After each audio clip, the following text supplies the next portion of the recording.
Uma ideia não é um negócio, mas pode virar. O empreendedorismo exige uma mudança de mentalidade. E por isso, escutar quem já viveu ou vive esse desafio pode fazer uma enorme diferença. Seja bem-vindo à nossa segunda temporada. Produção e patrocínio NIL, a agência digital das pequenas e médias empresas do Brasil. As coisas até podem dar errado, mas não deve deixar ninguém definir seus limites a partir de sua origem. O único limite é sua alma, mas só os que têm coragem sempre se destacam.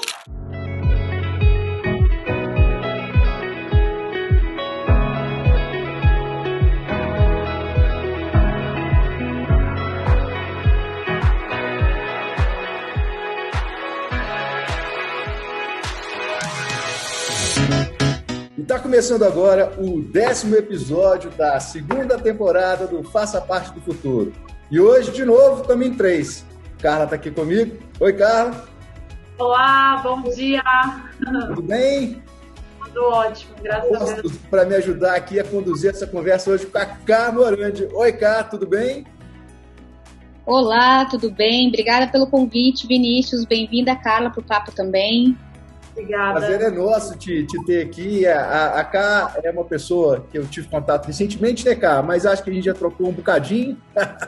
Foi muito bom as conversas que a gente teve e até foi natural aí esse convite. Eu acho que esse caminho aqui para poder participar do podcast. Antes da gente começar a gravar, ela e Carla, a gente estava conversando aqui, algumas coisas que a gente acredita e tem sinergia, né? A Cá tem uma história legal que eu vou pedir para ela contar aí. Ela criou uma empresa no meio de uma pandemia e a empresa foi bem para danar.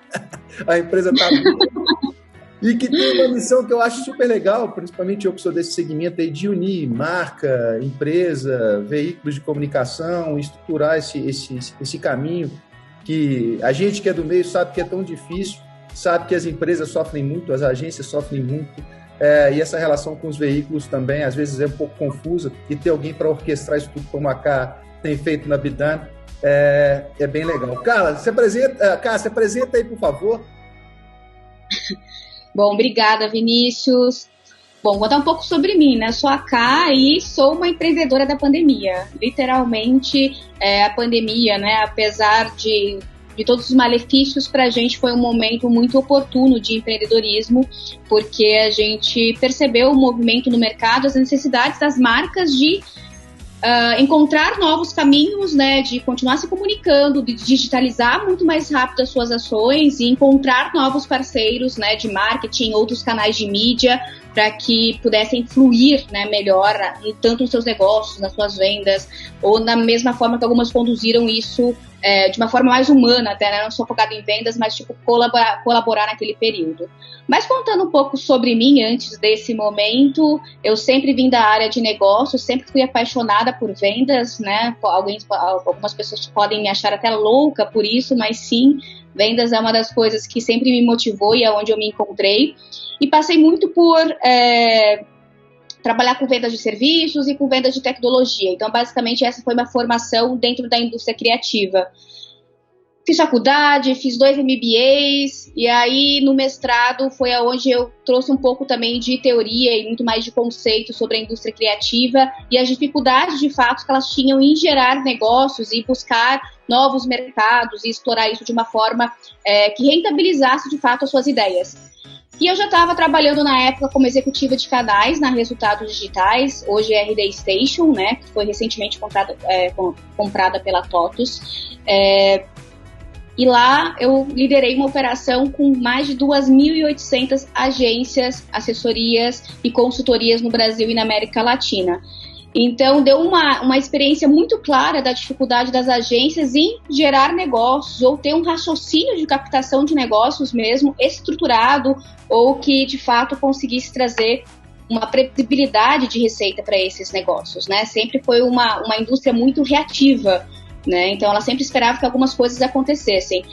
E depois disso, terminei junto meu mestrado, passei um ano viajando aí pela Europa e pela Ásia, fiz retiro na Índia, no Nepal, fui pro Vietnã, Camboja, E foi muito bacana essa experiência para compor um pouco também dessa questão de cultura, de pessoas, de dar espaço para o meu cérebro também captar outras coisas além do mundo de negócio, que eu estava muito imersa há muitos anos. E quando eu voltei, vim para uma das grandes agências aqui em São Paulo, liderando a operação de negócios de marketing. E aí, quando eu saí, eu falei, várias agências me chamando, né, para cá, vem para cá, ser executiva aqui, assuma essa parte aqui. Eu falei, nossa, para que eu vou para um lugar, sendo que é uma dor tão grande nesse mercado, em que eu posso ajudar muitas outras agências e outros veículos, criando, né, uma metodologia, uma empresa que apoia isso. E assim nasceu a Bidan, e assim nasceu eu, empreendedora também, em abril do ano passado. A gente está com 1 ano e 2 meses aí de empresa, estamos em 12 mulheres no time, e né, ano passado foi um ano muito bom, o nosso primeiro ano, a gente já faturou nosso primeiro $500 mil, então pra gente foi uma super prova de que a gente estava fazendo a coisa certa e trazer isso muito mais estruturado para um crescimento ainda mais agressivo para esse ano também. Legal, você falou sobre pandemia, né? Acho que os três aqui, nós três, né? De certa forma a gente foi agraciado, a gente tem conseguido nos manter e fazer bons negócios. Acho que os três, né? A pandemia acabou trazendo boas oportunidades para a gente. E eu acho que isso muito porque a gente está conectado nessa história da economia criativa, né? Tem uma parte da economia criativa que sentiu muito com a pandemia, né? A turma dos eventos, de restaurantes, enfim. Mas também tem uma outra parte da economia criativa que está conseguindo surfar bem essa onda, né? E eu acho que isso vem trazer uma tendência nova, né? Não, Carla, a gente estava falando sobre isso, né? Economia criativa que tem essa questão da cachola, seu motor, né? Seu gerador de negócios, né? Ser a matéria-prima da história toda. A gente acabou se beneficiando com isso. E eu acho que tem oportunidade de mais gente se beneficiar, né, não?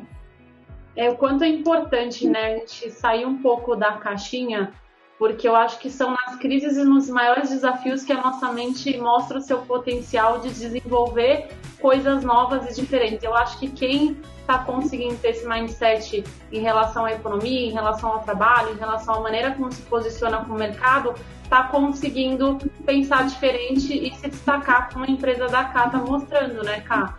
Então, conta um pouquinho pra gente como que funciona a sua empresa, como que hoje ela se posiciona no mercado. Compartilha com a gente para a gente entender um pouco mais.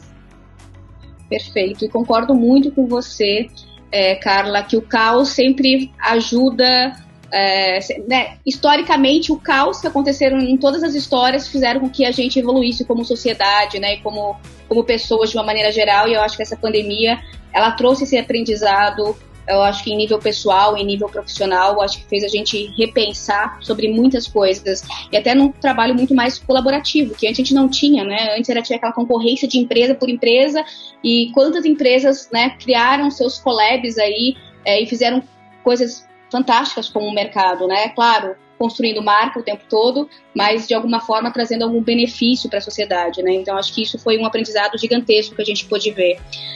A gente, né, como Bidan, a gente tem a proposta hoje de intermediar negócios entre agências, veículos de mídia com as marcas, né? Então, basicamente, quando a gente olha para as agências e para os veículos de mídia, a gente funciona hoje como um white label da estratégia comercial. Então, a gente entende cada uma dessas agências, entende o modelo desses negócios, as histórias que ela tem para contar, os cases que ela construiu, e desenha para ela um recorte de mercado onde estão as melhores oportunidades que façam sentido para ela, dentro do que ela tem como serviço, dentro do que ela tem em questão de expectativa de receita, ou mesmo de um segmento onde ela tenha mais possibilidade de criar e tudo mais. E aí a gente começa um trabalho de prospecção proativa mesmo. Então a gente, né, deixa essa agência deixar de ser reativa e se torna uma agência que capta negócios no mercado, né, que busca entender melhor essas soluções. Então, hoje a gente tem 5 gerentes de negócios que gerenciam essas carteiras e que são, de fato, os executivos de negócios dessas agências, são contratados pela Bidan, mas estão aí, tipo, à frente mesmo de agências. E, de um outro lado, a gente percebeu muito rápido, né, ao longo desse 1 ano, a necessidade das marcas em encontrarem as agências, que é um pouquinho ao contrário, né? Hoje a gente percebe, por exemplo, e aí com muita experiência mesmo, porque a gente gera em torno de 700 conversas todos os meses aí, então é uma volumetria muito grande, então a gente tem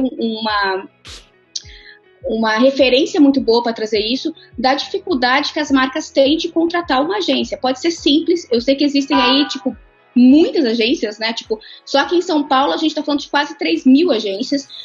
E aí, por um lado, isso parece ser bom, então, tipo, então é fácil contratar uma agência? Não, é ainda mais difícil, porque eu posso contratar uma agência de comunicação, eu posso contratar uma agência de CRM, eu posso contratar uma agência de digital, e às vezes essas lideranças, elas não estão preparadas nem para saber o que comprar, né? Nesse processo novo, a gente vê aí que algumas não sabem, de fato, qual é o serviço que vai solucionar o que ela precisa solucionar como marca ou como vendas, e aí ela entra num processo de conversar com várias agências e comprar, às vezes, o serviço errado. Fora toda essa oneração de tempo mesmo, né, de pesquisa, porque ela começa uma pesquisa no Google e aí ela compra errado no fim do dia, depois de horas desperdiçadas ainda, né? Então começa, às vezes, um trabalho já meio que enviesado.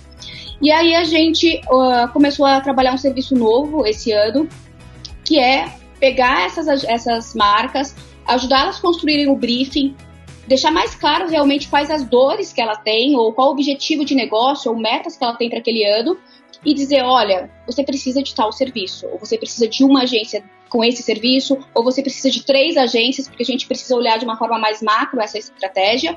E aí a gente seleciona essas agências no mercado para essas marcas e traz já conversas qualificadas com 3 a 5 agências em que ela já entende ali o desafio daquela marca, já traz uma proposta aderente ao que ela precisa ouvir, e aí a marca faz a escolha dentro do qual ela se sente mais confortável.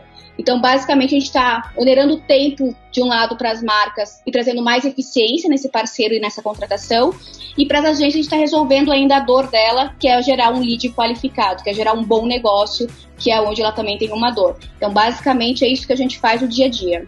Uma coisa que, para mim, é muito claro na pandemia é que 2 segmentos que as empresas se atentaram que precisam olhar com mais cuidado é a parte do digital, né, da tecnologia, e a questão do marketing, né?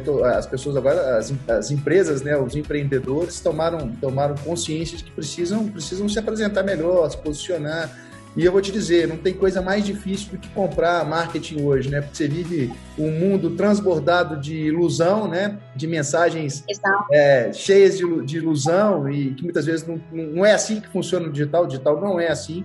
E é muito difícil hoje para uma empresa acertar nessa compra, né? Até porque muitas dessas empresas não têm uma área de marketing estruturada e tal. Então, eu acho esse trabalho que você está se propondo a fazer muito legal, porque vai também trazer luz, né, para essas empresas na hora de conduzirem esse negócio.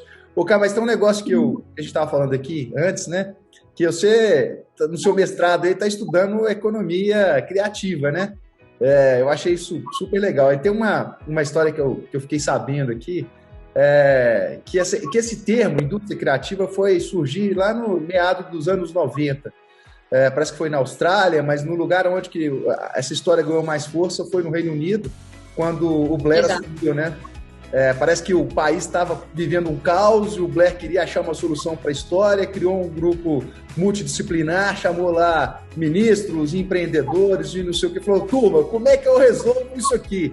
E parece que eles falaram, olha, a gente precisa dar força para o nosso patrimônio intangível, né? Aí a gente está falando que eu sou apaixonado, Beatles, Rolling Stones, Shakespeare, e isso parece que virou até uma lei de incentivo do governo, né? Então isso acabou trazendo luz para a economia criativa, né? Isso é fato?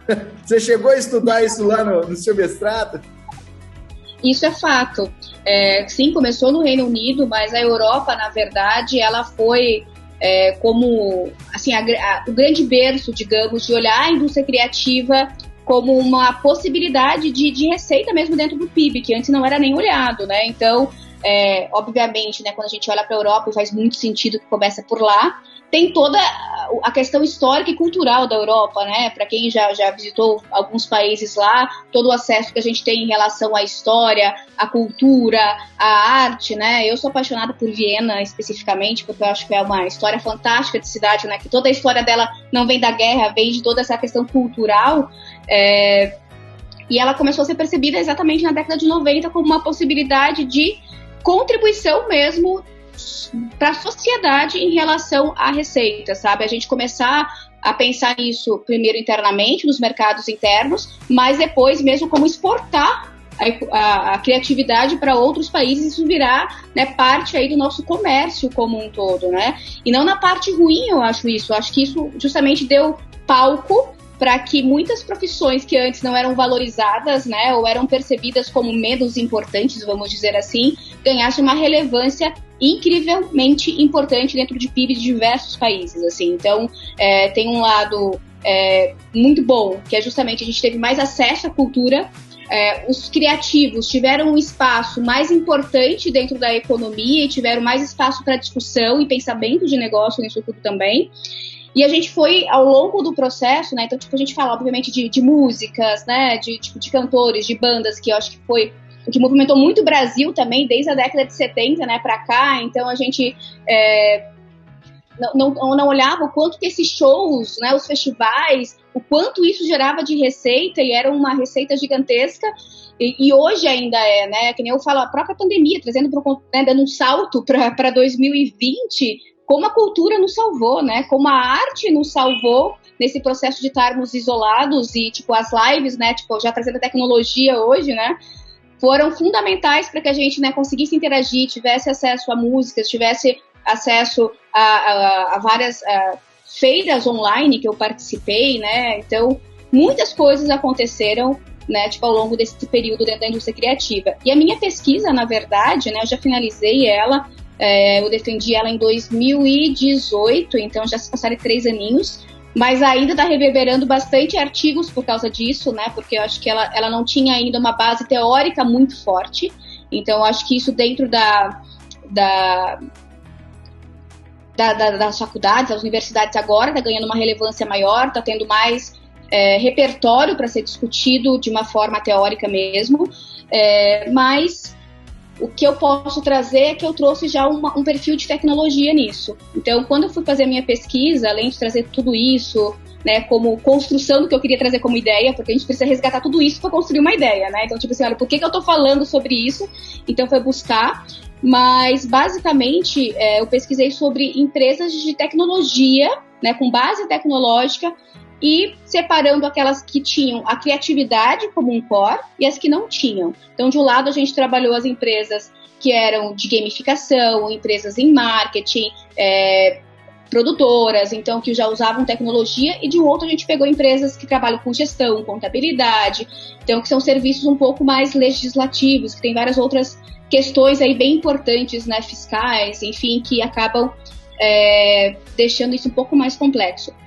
E nessa pesquisa, basicamente, o que a gente entendeu é que as empresas criativas, na verdade, elas nascem mais rápido, elas faturam mais, num curto prazo, e ainda vão para os mercados externos muito mais rápido, né? Então, às vezes, algumas já nascem globais, né? Que nem eu falei, acho que a gente conversou anteriormente, né, Vinícius?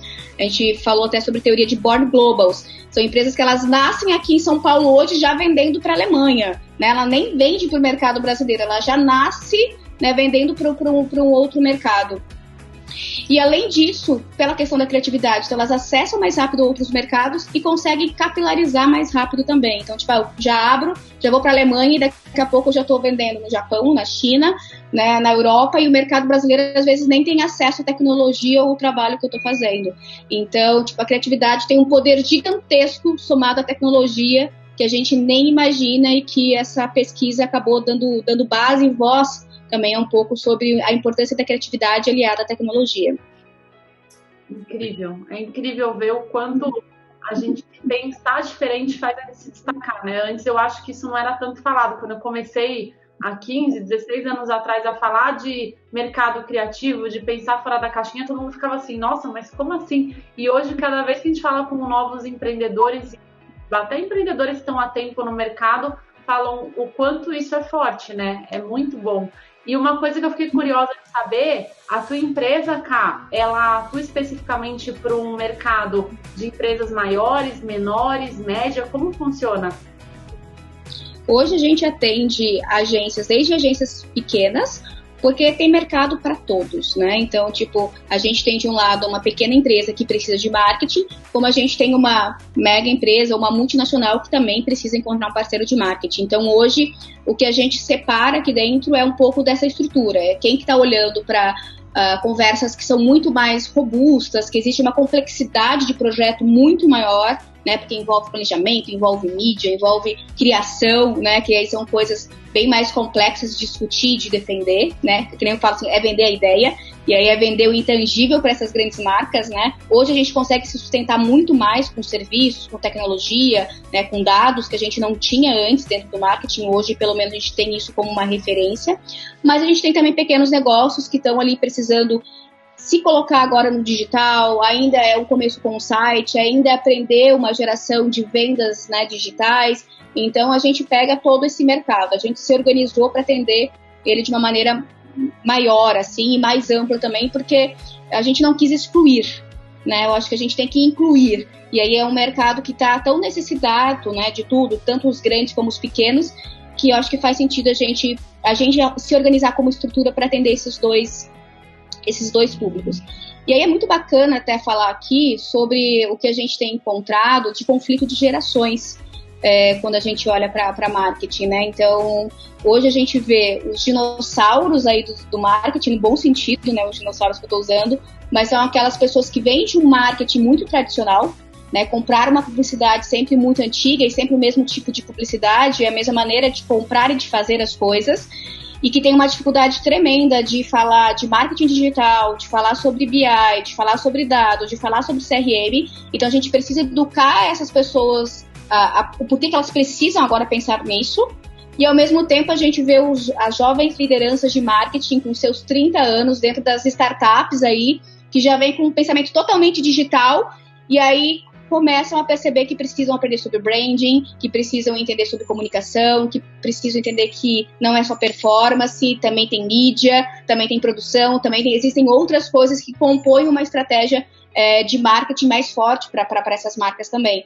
Então a gente está lidando com essa diferença mesmo o dia todo, né? Então a gente sai de uma conversa e vai para outra, com perfis totalmente diferentes de conversa e vendas diferentes, assim, né? Vendas que eu digo assim, de conceito mesmo. Tipo, de explicar o porquê, de educar até, sabe? Às vezes não é só uma negociação, é um processo de educação para entender o porquê que ele precisa seguir por aquele caminho agora. Você está falando aí dessa mudança do marketing, né? E uma das coisas que eu acho mais incrível, assim, porque o digital talvez seja o caminho que mais nos aproxima do humano, né? Porque na maioria das vezes, quando a gente fala de CRM ou fala de regra de relacionamento, são emulações de como o ser humano vai reagir com aquela ativação, né? Então muitas vezes as pessoas têm dificuldade para entender essa dinâmica e tal. É binário, mas é cada vez mais humano também, né? Carla, a gente está chegando já no fim aqui. Aí, como a gente faz sempre, né, dona Carla, vamos propor um desafio aqui para cá. Na primeira temporada, a gente pediu os convidados para sugerir uma música que tocava lá no final. Agora, na segunda temporada, a gente acrescentou o filme. O convidado pode escolher o filme, ou uma música, ou os dois. Você fica à vontade. Aí eu te pergunto, você vai de música ou você vai de filme? Eu vou de filme. Sou apaixonada por música. Meu Spotify aqui, né, é ligado 24 horas praticamente. Os 3 aqui são apaixonados por música, né? Os 3. Né? Sou totalmente movida à música, gente. Totalmente, assim. Eu até falei, eu gosto com o Vinícius, né, que tipo, tô falando de música e vou falar de filme, né, mas tudo bem. Mas eu salvo desde 2017, playlist K 2017, 2018, 2019, e de acordo com os momentos que eu vou vivendo, escuto uma música no metrô, ou escuto uma música, tipo, sei lá, em Viena, ou aqui a gente escutando alguma coisa, e vai compondo um pouco dessa minha história por ano através de músicas, né? Então, tipo, poxa, quando eu coloco uma playlist, eu lembro daquela música lá que foi em tal momento, tal coisa estava acontecendo. Então, a minha história é muito contada por isso também. Mas eu quero falar sobre filme, porque filme foi um momento muito importante quando eu decidi fazer o sabático. Então, eu tava, assim, vivendo um estresse muito grande, né, tipo, executivo, entregando mestrado e muita coisa. Eu falei assim, eu preciso sair desse mundo, eu preciso dar uma disruptada nisso tudo. E aí eu lembro que eu vi o clássico Comer, Rezar e Amar, com a Julia Roberts. E assim, foi uma identificação, assim, eu já tinha visto o filme antes, obviamente, mas naquele momento, quando eu vi, assim, era um domingo à noite, aí eu falei, caramba, eu acho que é isso que eu preciso fazer algo diferente, abrir mão de algumas coisas e criar outras perspectivas. E aí, até, inclusive, eu fiz muito do trajeto que ela fez no filme também. Então, tipo, Roma foi um dos últimos lugares que eu fiz antes de ir para a Ásia, antes de cair direto na Índia, e foi muito, assim, inspirado nisso. Então, eu recomendo Comer, Rezar e Amar, e recomendo também pegar uma mochila e sair pelo mundo assim que possível. Fala isso não, que a Carla é da viagem, viu? Nossa, é? Passo a vida viajando. Inclusive, tornei minha empresa virtualizada, né, remota, para que toda a minha equipe e eu pudesse trabalhar em qualquer lugar do mundo, que é um outro assunto aí que a gente vai longe. Mas é maravilhoso. Eu sou super adepta a isso, e agora em outubro eu começo meu projeto Nômade novamente. Então agora eu vou explorar Brasil e América do Sul também a partir de outubro, justamente, né, nesse modelo mais digital que já é a Bidan, e aí eu vou explorar coisas que eu não explorei por aqui também e voltar à vida nômade, porque esse contato com as pessoas é o que nos transforma. Eu acho que isso contribui para os nossos negócios, contribui para as nossas relações, contribui para que a gente seja mais criativo, porque a gente cria mais repertório, né? E quanto mais repertório, mais insights você tem, mais criativo você é, mais diferentes e mais humanizado você consegue fazer as coisas, né? Então, é um investimento que vale a pena. Comer, Rezar e Amar, parte 2. Desculpa, eu queria até que você deixasse seu Instagram, porque eu acho que tem muito a compartilhar aí para quem está entendendo o que é essa novidade que você trouxe, porque é um mercado novo, né? E super necessário. Eu achei super interessante tudo que você passou. Então, se você puder falar, antes da gente colocar a música. Claro, o meu Instagram é @CAHMorandi, @Camorandi. São todos bem-vindos por lá, gente. Sempre tem conteúdo lá para compartilhar sobre negócios, sobre viagem, sobre empreendedorismo. Então, sejam bem-vindos. Ô, Cá, obrigado por você ter topado participar aqui. Espero que você volte em breve. Quem sabe você não volta para contar dessa segunda viagem, desse seu segundo roteiro, dessa experiência sua nômade pela América do Sul. Vai ser super bem-vindo aqui. Obrigadão mesmo, um beijo. Obrigado por ter participado aqui com a gente. Obrigada. Obrigada, Vinícius. Obrigado, Carla. Beijo. Tchau, tchau.